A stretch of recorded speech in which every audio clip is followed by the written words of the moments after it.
Hello, 8th graders. Today we're going to do a read aloud of chapters 6 through 9 in Frederick Douglass's narrative. It's the narrative of the life of an American slave.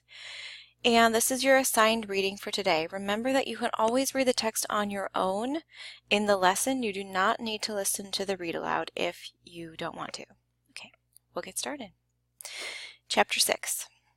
My new mistress proved to be all she appeared when I first met her at the door, a woman of the kindest heart and finest feelings. She had never had a slave under her control previously to myself, and prior to her marriage she had been dependent upon her own industry for a living. She was by trade a weaver, and by constant application to her business she had been in a good degree preserved from the blighting and dehumanizing effects of slavery. I was utterly astonished at her goodness. I scarcely knew how to behave towards her. She was entirely unlike any other white woman I had ever seen. I could not approach her as I was accustomed to approach other white ladies. My early instruction was all out of place. The crouching servility, usually so acceptable a quality in a slave, did not answer when manifested towards her. Her favor was not gained by it. She seemed to be disturbed by it. She did not deem it impudent or unmannerly for a slave to look her in the face. The meanest slave was put fully at ease in her presence, and none left without feeling better for having seen her. Her face was made of heavenly smiles, and her voice of tranquil music. So basically, he's just not sure how to address her because he's not used to being able to look someone in the face directly. Kind of sad. But alas, this kind heart had but a short time to remain such. The fatal poison of irresponsible power was already in her hands, and soon commenced its infernal work. That cheerful eye, under the influence of slavery, soon became red with rage. Oh, that voice, made all of sweet accord, changed to one of harsh and horrid discord, and that angelic face gave place to that of a demon. Very soon after I went to live with Mr. and Mrs. Aloud. She very kindly commenced to teach me the ABC. After I had learned this, she assisted me in learning to spell words of 3 or 4 letters. Just at this point of my progress, Mr. Aloud found out what was going on, and at once forbade Mrs. Aloud to instruct me further, telling her, among other things, that it was unlawful as well as unsafe to teach a slave to read. To use his own words further, he said, if you give a nigger an inch, he will take an ell. A N-word, sorry, I'm not comfortable, should know nothing but to obey his master, to do as he is told. Learning would spoil the best N-word in the world. Now, he said, if you teach that N-word, speaking of myself, how to read, there would be no keeping him. It would forever unfit him to be a slave. He would at once become unmanageable and of no value to his master. As to himself, it could do him no good, but a great deal of harm. It would make him discontented and unhappy. Okay. It's very frustrating to read sometimes. These words sank deep into my heart, stirred up sentiments that within that lay slumbering, and called into existence an entirely new train of thought. It was a new and special revelation, explaining dark and mysterious things with which my youthful understanding had struggled, but struggled in vain. I now understood what had been to me a most perplexing difficulty, to wit, the white man's power to enslave the black man. It was a grand achievement, and I prized it highly. From that moment I understood the pathway from slavery to freedom. It was just what I wanted, and I got it at a time when I least expected it.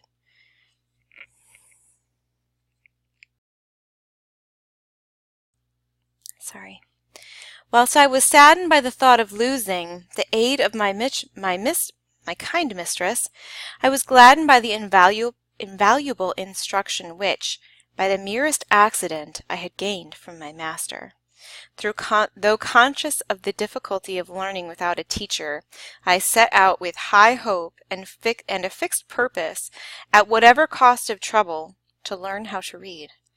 The very decided manner with which he spoke and strove to impress his wife with the evil consequences of giving me instruction served to convince me that he was deeply sensible of the truths he was uttering. It gave me the best assurance that I might rely with the utmost confidence on the results which he said would flow from teaching me to read. What he most dreaded, that I most desired. What he most loved, that I most hated.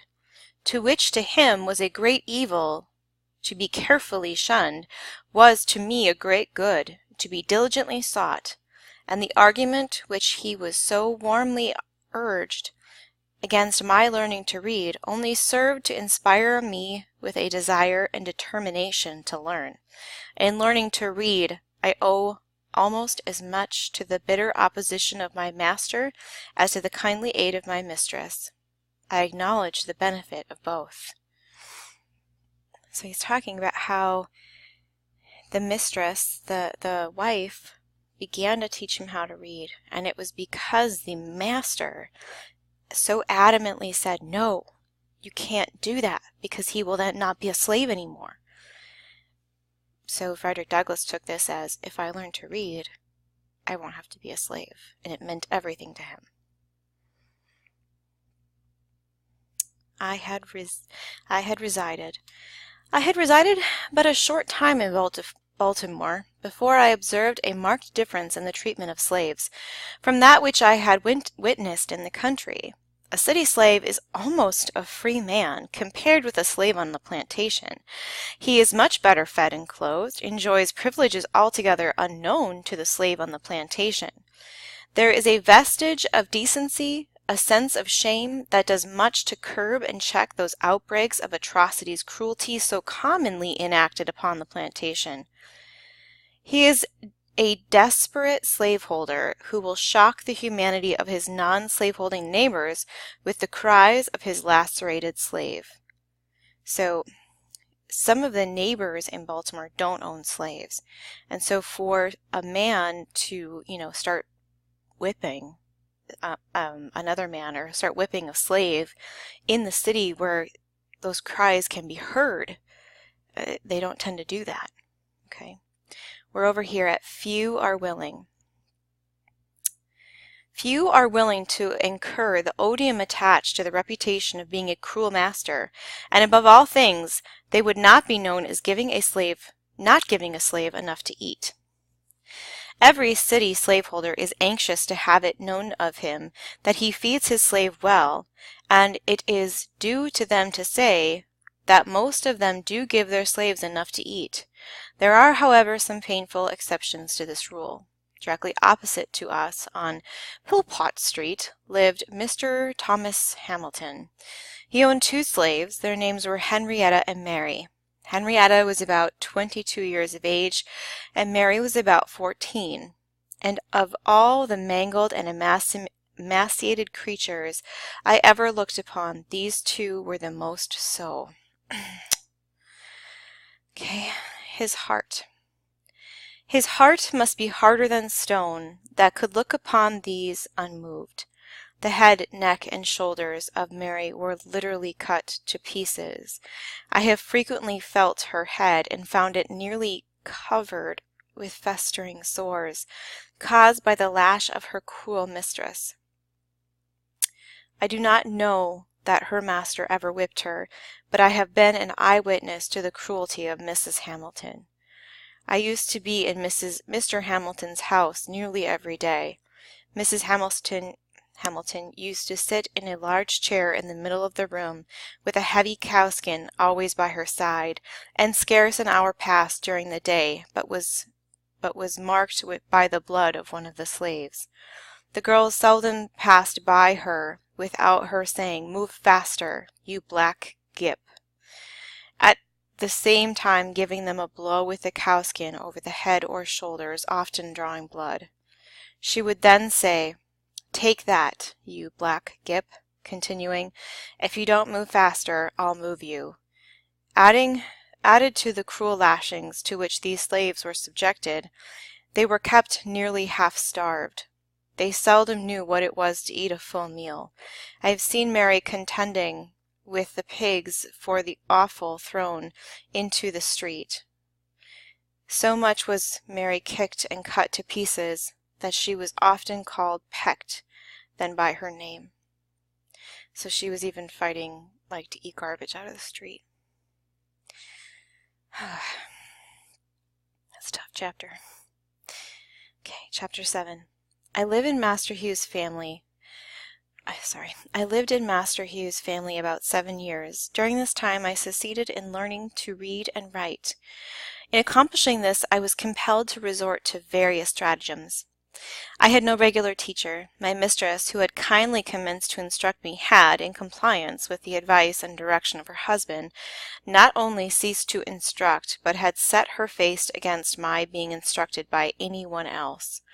It is due, however, to my mistress to say of her that she did not adopt this course of treatment immediately. She at first lacked the depravity indispensable to shutting me up in mixed mental darkness.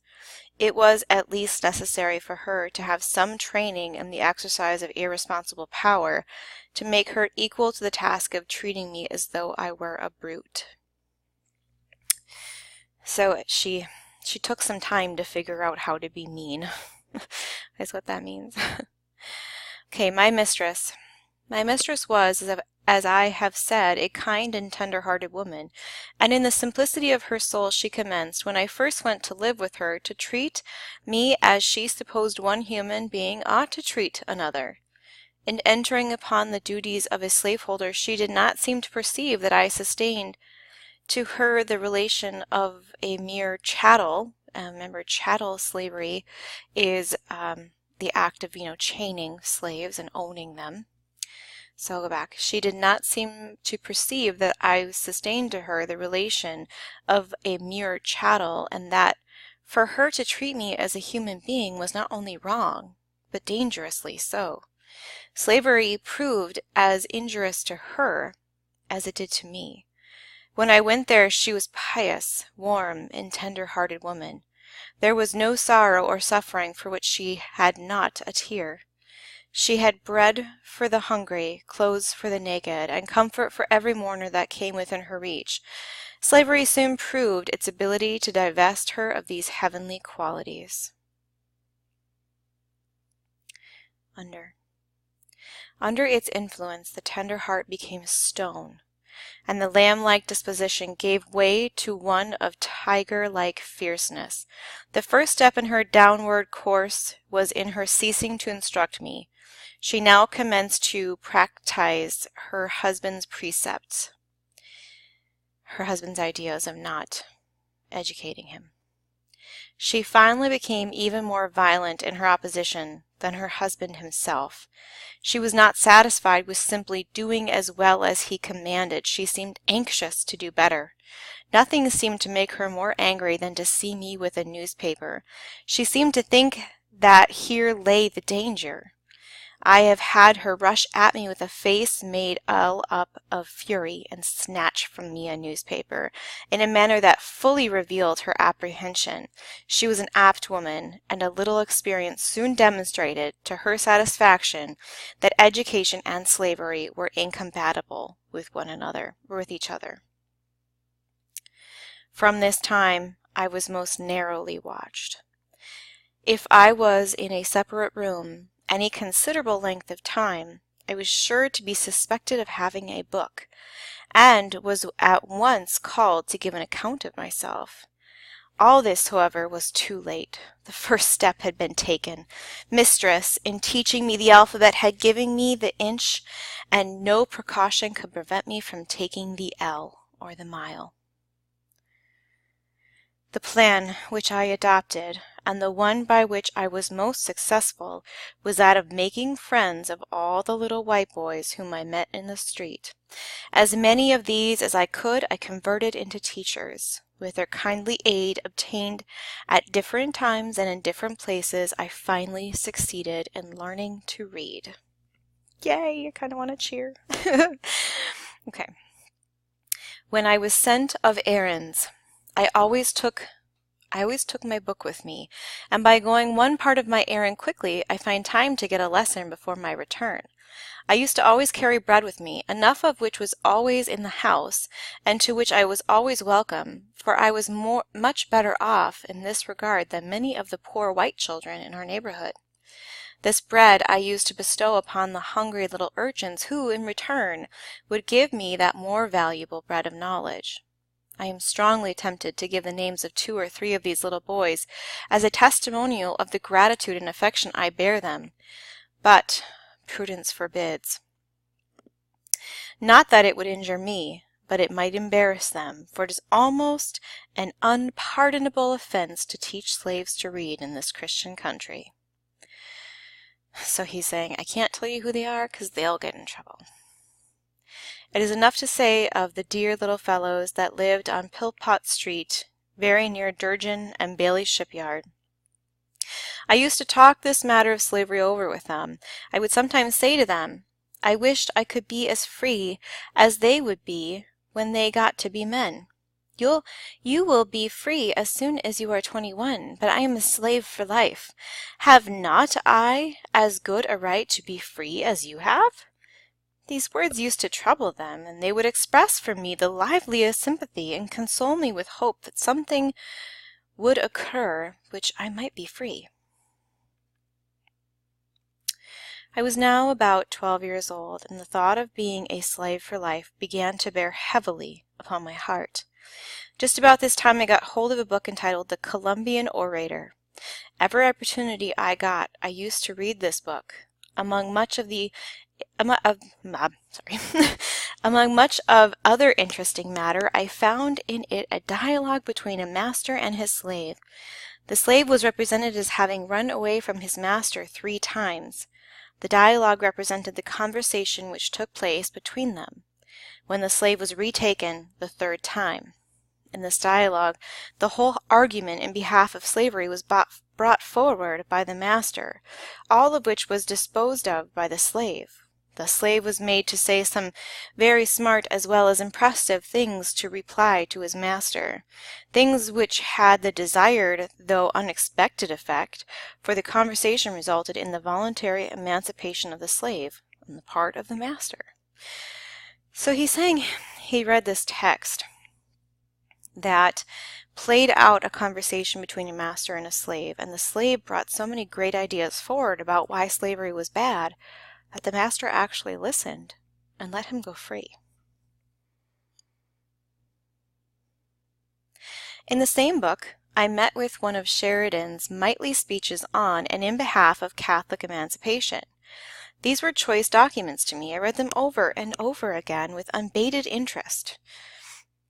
They gave tongue to my interesting thoughts of my own soul, which had frequently flashed through my mind and died away for want of utterance.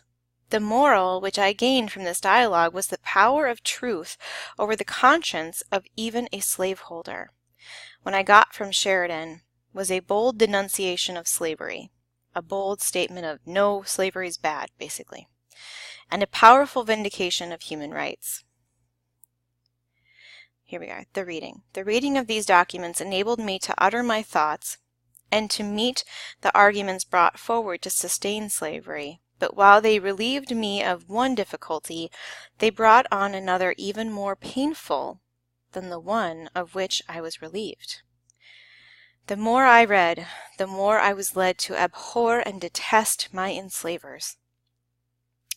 I could regard them in no other light than a band of successful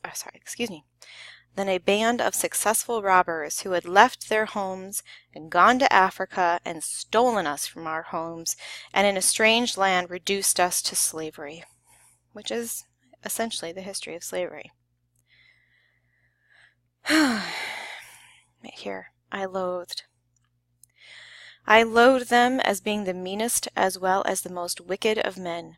As I read and contemplated the subject, behold, that very discontentment which Master Hugh had predicted would follow my learning to read had already come, to torment and sting my soul to utterable anguish. As I writhed under it, I would at times feel that learning to read had been a curse rather than a blessing. It had given to me a view of my wretched condition without the remedy. It opened my eyes to the horrible pit, but to no ladder upon which to get out. In moments of agony, I envied my fellow slaves for their stupidity. I have often wished myself a beast.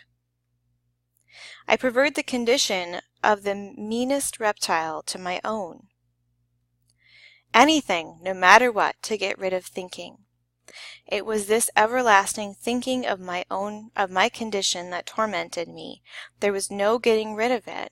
It was pressed upon me by every object within sight or hearing, inanimate or inanimate. This silver trump of freedom had roused my soul to eternal wakefulness. Freedom now appeared to disappear no more forever. It was heard in every sound and seen in everything. It was ever present to torment me with a sense of my wretched condition. I saw nothing without seeing it, I heard nothing without hearing it, and felt nothing without feeling it. I looked from every star. It smiled in every calm, breathed in every wind, and moved in every storm. Oops.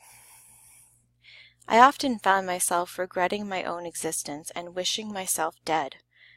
And, but for the hope of being free, I have no doubt but that I should have killed myself or done something for which I should have been killed. While in this state of mind, I was eager to hear anyone speak of slavery. I was a ready listener. Every little while I could hear something about the abolitionists. It was some time before I found what that word meant. It was always used in such connections as to make it an interesting word to me. If a slave ran away and succeeded in getting clear, or if a slave killed his master, set fire to a barn, or did anything very wrong in the mind of a slaveholder, it was spoken as the fruit of abolition. Hearing the word in this connection very often, I set about learning what it meant. The dictionary afforded me little or no help. I found it was the act of abolishing. But then I did not know what was to be abolished. Here I was perplexed.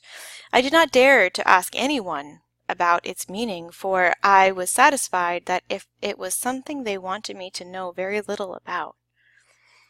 After a patient waiting, I got one of our city papers containing an account of the number of petitions from the North praying for the abolition of slavery in the District of Columbia and of the slave trade between the states. From this time I understood the words abolition and abolitionist, and always draw near when that word was spoken, expecting to hear something of importance to myself and fellow slaves. The light broke in upon me by degrees. I went one day down on the wharf of Mr. Waters, and seeing two Irishmen unloading a scow of stone, I went, unasked, and helped them. When we had finished, one of them came to me and asked me if I were a slave. I told him I was. He asked, "Are ye a slave for life?" I told him I was. The good Irishman seemed to be deeply affected by this statement. Here we are, he said.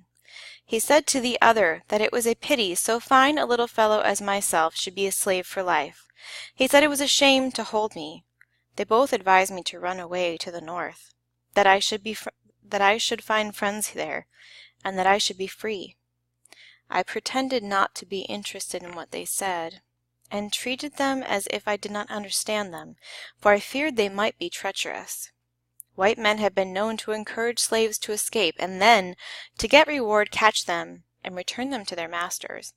I was afraid that these seemingly good men might use me so, but I nevertheless remembered their advice, and from that time I resolved to run away. I looked forward to a time at which that it would be safe for me to escape. I was too young to think of doing so immediately. Besides, I wished to learn how to write, as I might have occasion to write my own pass. I consoled myself with the hope that I should one day find a good chance. Meanwhile, I would learn to write. The idea as how I might learn to write was suggested to me by being in Durgin and Bailey's shipyard and frequently seeing the ship carpenters, after hewing and getting a piece of timber ready for use, write on the timber the name of that part of the ship for which it was intended. When the piece of timber was intended for the larboard side, it would be marked thus L. When a piece was marked for the starboard side, it would be marked thus S. A piece for the larboard side forward would be marked thus LF. When a piece for the starboard side forward, it would be marked thus SF. And for the larboard aft, it would be marked thus LA. For the starboard aft, it would be marked thus SA. I soon learned the names of these letters and for what they were intended when placed upon a piece of timber in the shipyard. I immediately commenced in copying them, and in a short time I was able to make the 4 letters named. After that, when I met with any boy who I knew could write, I would tell him I could write as well as he. The next word would be, "I don't believe you, let me see you try." I would then make the letters, which I had been so fortunate as to learn, and ask him to beat that. In this way I got a good many lessons in writing, which it is quite possible I should never have gotten any other way. During this time my copybook was the fence board, a brick wall, and pavement. My pen and ink was a lump of chalk. With these I learned mainly how to write. Whew. I then commenced and continued copying the italics in Webster's spelling book until I could make them all without looking in the book. By this time my little master Thomas had gone to school and had learned how to write, and had written over a number of copybooks. These had been brought home and shown to some of our near neighbors and then laid aside. My mistress used to go to class meeting at the Wilk Street Meeting House every Monday afternoon and leave me to take care of the house. When left thus, I used to spend the time in writing in the spaces left in the Master Thomas's copybook, copying what he had written. I continued to do this until I could write a hand very similar to that of Master Thomas. Thus, after a long, tedious effort for years, I finally succeeded in learning how to write. Yay! Okay, Chapter 9. In a very short time after I went to live at Baltimore, my old master's youngest son, Richard, died, and in about 3 years and 6 months after his death, my old master, Captain Anthony, died, leaving his only son Andrew and daughter Lucretta to share his estate. He died while on a visit to see his daughter at Hillsborough. Cut off thus unexpectedly, he left no will as to the disposal of his property. It was therefore necessary to have a valuation of the property, that it might be equally divided among Miss Lucretta and Master Anthony. I was immediately sent for, to be valued with the other property. Here again my feelings rose up in detestation of slavery. I had now a new conception of my degraded condition. Prior to this I had become, if not insensible to my lot, at least partially so. I left Baltimore with a young heart aborn with sadness and a soul full of apprehension. I took passage with Captain Rowe in the schooner Wildcat, and after a sail of about 24 hours I found myself near the place of my birth. I had now been absent from it almost, if not quite, 5 years. I, however, remembered the place very well. I was only about 5 years old when I left it, to go and live with my old master on Colonel Lloyd's plantation, so that I was now between 10 and 11 years old. We were all ranked together at the valuation. Men and women, old and young, married and single, were ranked with horses, sheep, and swine. There were horses and men, cattle and women, pigs and children, all holding the same rank in the scale of being, and were all subjected to the same narrow examination. So they were examined as if they were animals. Silvery-headed age and sprightly youth, maids and matrons, had to undergo the same indelicate inspection. At this moment I saw more clearly than ever the brutalizing effects of slavery upon both slave and slaveholder. After the valuation, then came the division.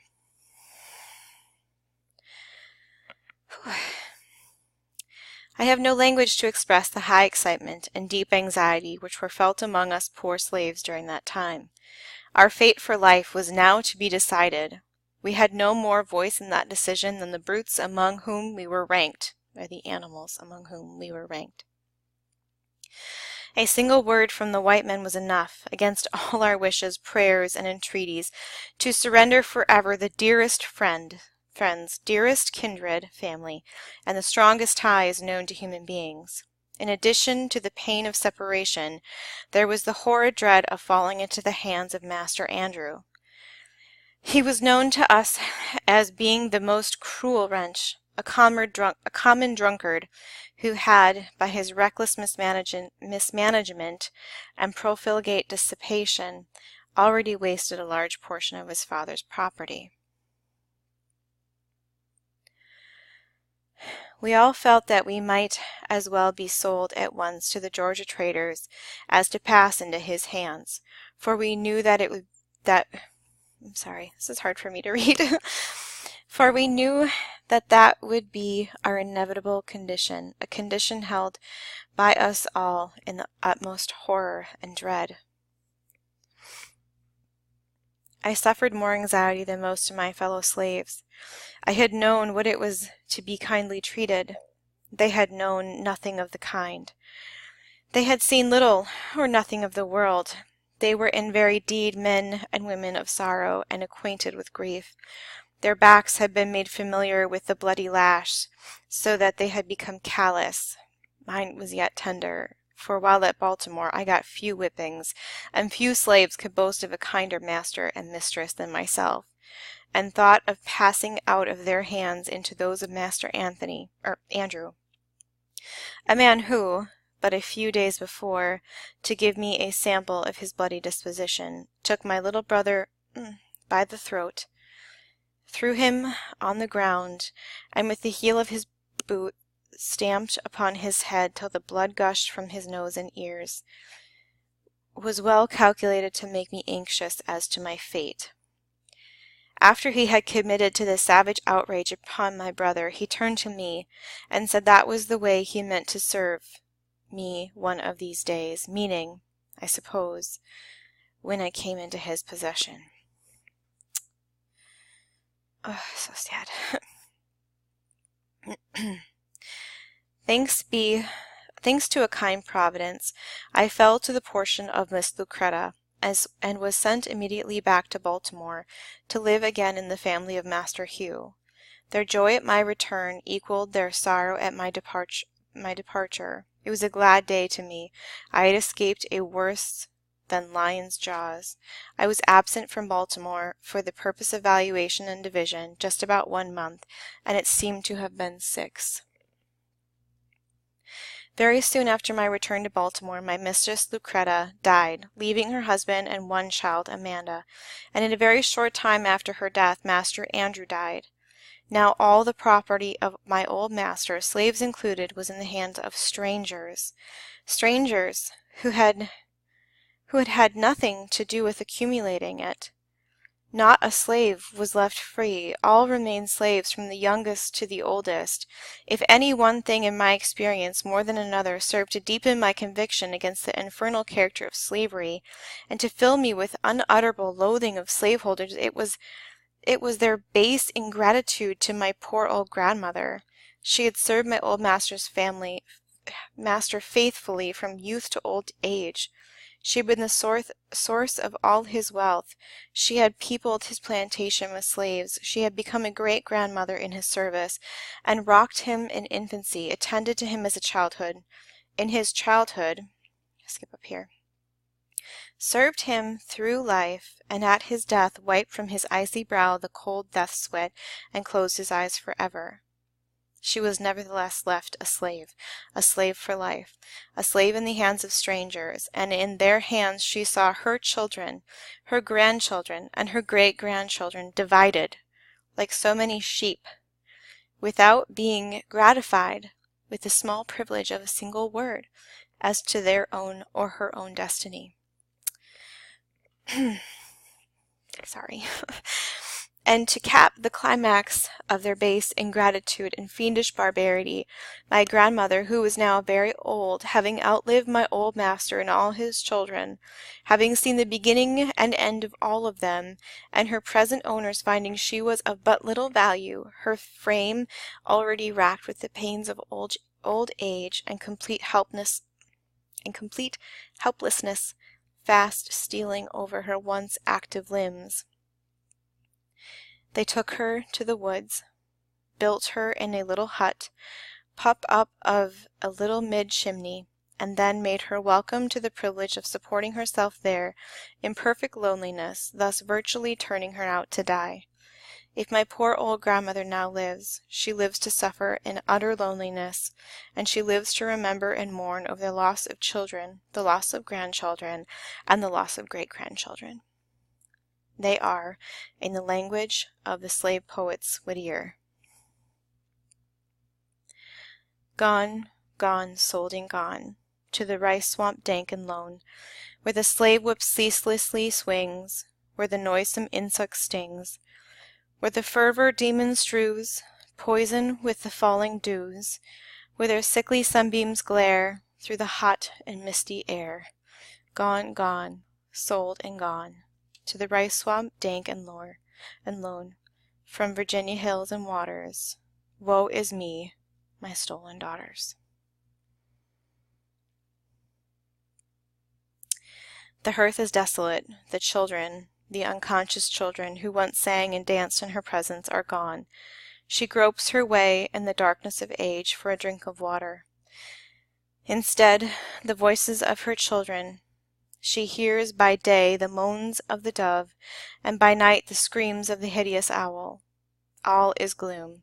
The grave is at the door. And now, when weighted down upon the pains and aches of old age, when the head inclines to the feet, when the beginning and ending of human existence meet, and helpless infancy and painful old age combine together, at this time, the most needful time, the time for the exercise of that tenderness and affection which children only can exercise toward a declining parent, my poor old grandmother, the devoted mother of 12 children, is left all alone in yonder little hut before a few dim embers. She stands, she sits, she staggers, she falls, she groans, she dies, and there are none of her children or grandchildren present to wipe from her wrinkled brow the cold sweat of death, or to place beneath the sod her fallen remains. Will not a righteous God visit for these things?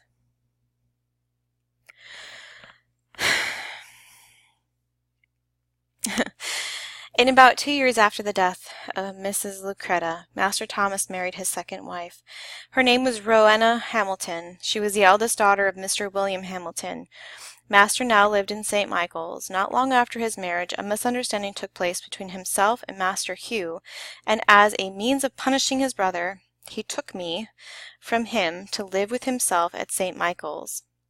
Here I underwent another most painful separation. It, however, was not so severe as the one I dreaded at the division of property, for during this interval a great change had taken place in Master Hugh and his once kind and affectionate wife. The influence of brandy, which is an alcoholic drink, upon him, and of slavery upon her, had effected a disastrous change in the characters of both, so that, as far as they were concerned, I thought I had little to lose by the change. But it was not to them that I was attached. It was to those little Baltimore boys that I felt the strongest attachment. I had received many good lessons from them, and was still receiving them, and the thought of leaving them was painful indeed. I was leaving, too, without the hope of ever being allowed to return. Master Thomas had said he would never let me return again. The barrier betwixt himself and his brother he considered impassable. I then had to regret that I did not at least make the attempt to carry out my resolution to run away, for the chance of success are tenfold greater from the city than from the country. I sailed from Baltimore for St. Michael's in the sloop Amanda, Captain Edward Donaldson. On my passage I paid particular attention to the direction which the steamboats took to go to Philadelphia. I found, instead of going down on reaching North Point, they went up to the bay in the northeasterly direction. I deemed this knowledge of the utmost importance. My determination to run away was again revived. I resolved to wait only so long as the offering of a favorable opportunity. When that came, I was determined to be off. Chapter 9. I have now reached a period of my life when I can give dates. I left Baltimore and went to live with Master Thomas Old at St. Michael's in March 1832. It was now more than 7 years since I lived with him and the family of my old master on Colonel Lloyd's plantation. We, of course, were now almost entire strangers to each other. He was to me a new master, and I to him a new slave. I was ignorant of his temper and disposition. He was equally so of mine.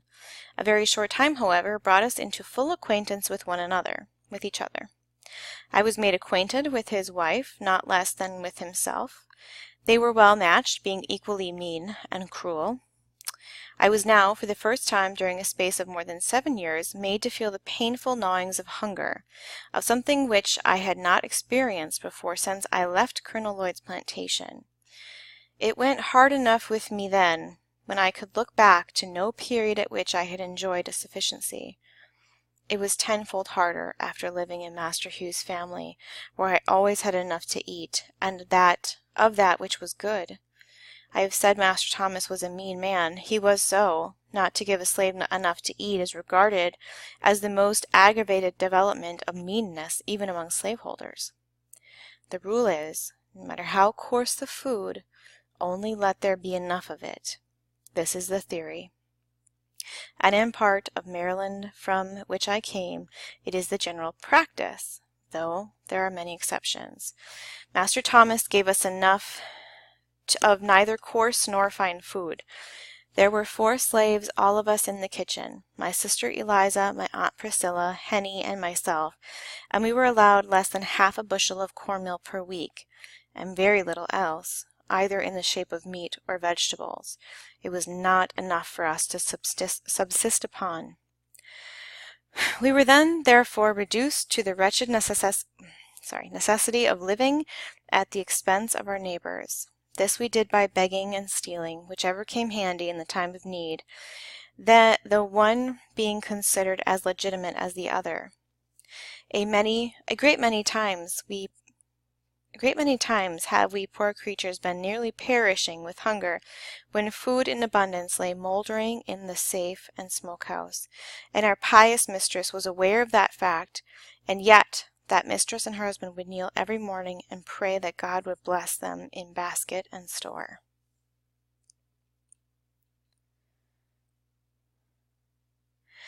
That is all slaveholders were. We seldom met one destitute of every element of character commanding respect. My master was one of this rare sort. I do not know of one single noble act ever performed by him. The leading trait in his character was meanness, and if there were any other element in his nature, it was made subject to this. He was mean, and, like most other mean men, he lacked the ability to conceal his meanness. Captain Auld was not born a slaveholder. He had been a poor man, master only of a bay craft. He came into possession of all of his slaves by marriage, and of all men adopted slaveholders are the worst. He was cruel, but cowardly. He commanded without firmness. In the enforcement of his rules, he was at times rigid and at times lax. At times he spoke to his slaves with the firmness of Napoleon and the fury of a demon, and at other times he might well be mistaken for an inquirer who had lost his way. He did nothing of himself. He might have passed for a lion, but for all his ears. In all things noble which he attempted, his own meanness shone most conspicuous. His airs, words, and actions were the airs, words, and actions of born slaveholders, and, being assumed, were awkward enough. He was not even a good imitator. He possessed all the disposition to deceive, but wanted the power. Having no resources within himself, he was compelled to be the copyist of many, and being such, he was forever the victim of inconsistency. And of consequence, he was an object of contempt, and was held as such even by his slaves. The luxury of The luxury of having slaves of his own to wait upon him was something new and unprepared for. He was a slaveholder without the ability to hold slaves. He found himself incapable of managing his slaves, either by force, fear, or fraud. We seldom called him master, we generally called him Captain Aloud, and were hardly disposed to title him at all. I doubt not that our conduct had much to do with making him appear awkward, and, of consequence, fretful. Our want of reverence for him must have perplexed him greatly. He wished to have us call him master, but lacked the firmness necessary to command us to do so.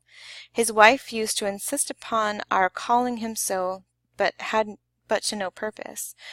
In August 1832, my master attended a Methodist camp meeting held in the Bayside, Talbot County, and there experienced religion. I indulged a faint hope that his conversion would lead him to emancipate his slaves, and that if he did not do this, it would, at any rate, make him more kind and humane. I was disappointed in both these respects, and neither made him to be humane to his slaves, nor did he emancipate them.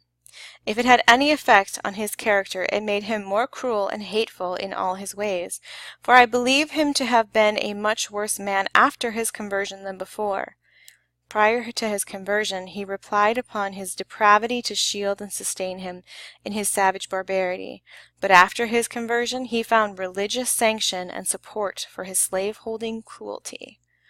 So he used the Bible to support the idea that he could be cruel to his slaves. He made the greatest pretensions on piety. His house was the house of prayer. He prayed morning, noon, and night. He very soon distinguished himself among his brethren, and was soon made a class leader and exhorter. His activity in revivals was great, and he proved himself an instrument in the hands of the church in converting many souls. His house was the preacher's home. They used to take the pleasure in coming there to put up, for while he starved us, he stuffed them. We have had 3 or 4 preachers there at a time. The names of those who used to come most frequently while I lived there were Mr. Storks, Mr. Ewey, Mr. Humphrey, and Mr. Hickey. I have also seen Mr. George Cookman at our house. We slaves loved Mr. Cookman. We believed him to be a good man. We thought him instrumental in getting Mr. Samuel Harrison, a very rich slaveholder, to emancipate his slaves, and by some means got the impression that he was laboring to effect the emancipation of all the slaves. When he was at our house, we were sure to be called in to prayers. When the others were there, we were sometimes called in and sometimes not. Mr. Cookman took more notice of us than either of the other ministers. He could not come among us without betraying his sympathy for us, and, stupid as we were, we had the sagacity to see it. While I lived with my master in St. Michael's, there was a white young man, Mr. Wilson, who proposed to keep a Sabbath school for the instruction of such slaves as might be disposed to learn to read the New Testament. We met but 3 times, when Mr. West and Mr. Fairbanks, both class leaders, with many others, came upon us with sticks and other missiles, drove us off, and forbade us to meet again. Thus ended our little Sabbath school in the pious town of St. Michael's. I have said my master found religious sanctions for his cruelty. As an example, I will state one of the many facts going to prove the charge. I have seen him tie up a lame young woman and whip her with heavy cowskin upon her naked shoulders, causing the warm red blood to drip, and in justification of the bloody deed he would quote the passage of Scripture, "He that knoweth his master's will, and doeth it not, shall be beaten with many stripes." Master would keep this lacerated young woman tied up in this horrid situation 4 or 5 hours at a time. I have known him to tie her up early in the morning, whip her before breakfast, leave her, go to his store, return at dinner, whip her again, cutting her in the places already made raw with his cruel lash. The secret of Master's cruelty toward Henny is found in the fact of her being almost helpless. When quite a child, she fell into the fire and burned herself horribly. Her hands were so burnt that she never got the use of them. She could do very little but bear heavy burdens. She was to Master a bill of expense, and as he was a mean man, she was a constant offense to him. He seemed desirous of getting the poor girl out of existence. He gave her away once to his sister, but, being a poor gift, she was not disposed to keep her. Finally, my benevolent master, to use his own words, set her adrift to take care of herself. Here was a recently converted man holding on upon the mother, and at the same time turning out her helpless child to starve and die. Master Thomas was one of the most pious slaveholders who hold slaves for the very charitable purpose of taking care of them. My master and myself had quite a number of differences. He found me unsuitable to his purpose. My city life, he said, had had a very pernicious effect on me. It had almost ruined me for every good purpose, and fitted me for everything which was bad. One of my greatest faults was that of letting his horse run away and go down to his father-in-law's farm, which was about 5 miles from St. Michael's. I would then have to go after it. My reason for this kind of carelessness, or carefulness, was that I could always get something to eat when I was there. Master William Hamilton, my master's father-in-law, always gave his slaves enough to eat. I never left there hungry, no matter how great the need of my speedy return. Master Thomas at length said that he would stand it no longer. I lived with him 9 months, during which time he had given me a number of severe whippings, all to no good purpose. He resolved to put me out, he said, to be broken, and for this purpose he let me for 1 year to a man named Edward Covey. Mr. Covey was a poor man, a farm renter. He rented the place upon which he lived, and also the hands with which he tilled it. Mr. Covey had acquired a very high reputation for breaking young slaves, and this reputation was of immense value to him. It enabled him to get his farm tilled with much less expense to himself than he could have had done it without such a reputation. Some slaveholders thought it not much loss to allow Mr. Covey to have their slaves for 1 year, for the sake of training to which they were subjected, without any other compensation. He could hire young help with great ease, in consequence of his reputation. Added to the natural qualities of Mr. Covey, he is a professor of religion, a pious soul, and a member and a class leader in the Methodist Church. All of this added weight to his reputation as a nigger breaker. I was aware of all the facts, having been made acquainted with them by a young man who lived there. I nevertheless made a change gladly, for I was sure of getting enough to eat, which was not the smallest consideration to a hungry man. Okay, that's all we have for today. Let's continue on in the lesson.